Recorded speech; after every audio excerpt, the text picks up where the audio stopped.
Hi, 10th grade families and 10th graders at Roosevelt High School. Miss Belusa here, MYP coordinator. We're going to talk just really briefly about the personal project, just making sure that you're ready to go for winter break. You got some stuff to work on. So, where are you with the project? That's what I'm wondering. And also, where should you be is probably a question you're asking, especially maybe parents. Really, we've got a couple months left of the project. So, you should have already determined your goal and your outcome. And hopefully, you're keeping track of what you're learning. Right here, you're keeping track of what you're learning. And you're recording your sources. You can do that in a Google Doc. When you're keeping track of your learning, you can do that in your process journal. When you're recording your sources, you can just keep that in a Google Doc, or maybe you're just writing down a piece of paper. And remember that sources for this project can look really different. So if you're putting together recipes from your grandma, then your grandma's a source. She's someone you're talking to, or maybe you're probably talking to other family members too. Like, how do they make this? How do they make that? And then maybe, if you're putting together a recipe book, for example, you're going to look at other recipe books, other cookbooks. Those are all sources that you're going to want to make sure you record as giving you ideas.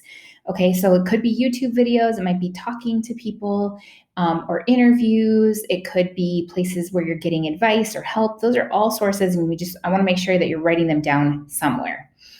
And then the other piece is you really want to make sure that you've made a timeline for yourself and that you're checking in with it. So, as adults, we often make timelines or checklists or to-do lists, right? And we kind of make sure that things are going on schedule.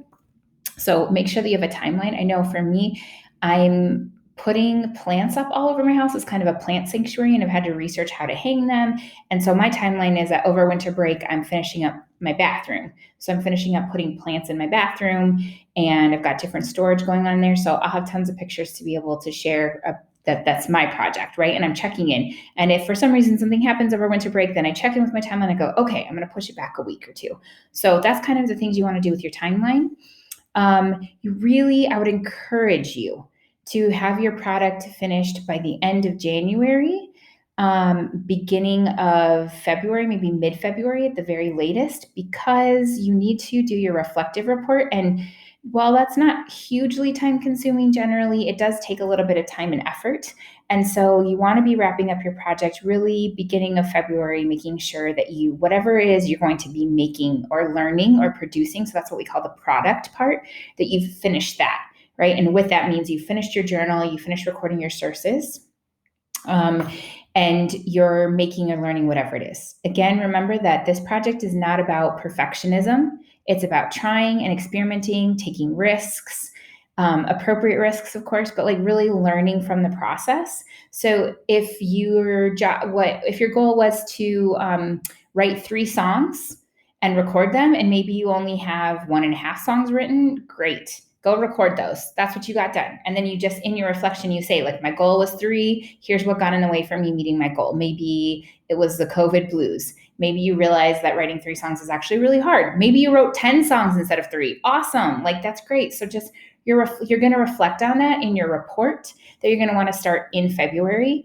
And we can talk more about that, and I can help you a lot with that if you're feeling a little nervous about that. So don't worry about that. Just keep working on your product and what it is you're going to be creating. Let's see if I can move my slideshow. It doesn't want to move for me today. Okay, so just a reminder about due dates, right? Like, what's important when you're thinking about your timeline. You have the whole project is due on March 1st. That's when you have to turn it in, and we look at them here at school, and then we send them off to the IB, and they get looked at internationally by people in the IB. So just a reminder that the kind of things that are due, you have this project checklist here, and it's in your student guidebook. Everything that you need is in your student guidebook. And if you still don't have that for some reason, please go to the Google Classroom or email me immediately, and we'll make sure you get one. But it has, in the student guidebook, you have optional journal entries, but you will need, when you turn in your project, to turn in your process journal, wherever you've been keeping that. Some people are keeping a slideshow, some people are keeping a Google Drive, some people handwrite their journal, whatever works for you. You have a bibliography, so that's, again, where you're keeping track of your sources. And if you're freaked out about it, just keep track of them now. Miss Belusa will help you later. We got it all under control. Lots of easy fixes for this. Your reflective report, it's going to be a paper or a video. It's already up in the Google Classroom if you want to take a look at it. So there's sections with questions, or you can make it as a video like you're watching with me now. And it's where you're reflecting on the process. It's very all about you. And then in April, we're going to have some kind of a virtual showcase. So the last part of the project, so that you can get all your elective credits for this, is that you participate in that showcase in April, and we'll get more information to you in the next year, 2021. We'll tell you all about what you need to do for that. Okay, can I go to the next slide? Let's see. Will it let me? There will. Okay, so you're like, oh my gosh, where do I find all the examples and resources? I need an example of a project. I need an example of how to do a journal. I need an example of fill in the blank. Go to the personal project Google Classroom. Everything that you need is there. There's lots of examples and resources. There's sample reflective reports. And if you can't find it on there, then email me and we'll see what we can find together. You can also try Google. Honestly, Google is your friend. If you type in MYP Personal Project, people around the world are doing this. 10th graders around the world. There's videos on tips. There's videos that are about videos of videos. So check it out if you're stuck on that. If you're like, I need some help. I need to talk through this thing. I've talked through a lot of projects in my life, and I've done a lot of projects in my life. So I am here for you. I'm here to support you. No judgment. I'm just here to help. If you want to come in on Tuesdays during advisory time, again, the Google Classroom has a link to the Google Meet, and I'm there to help you.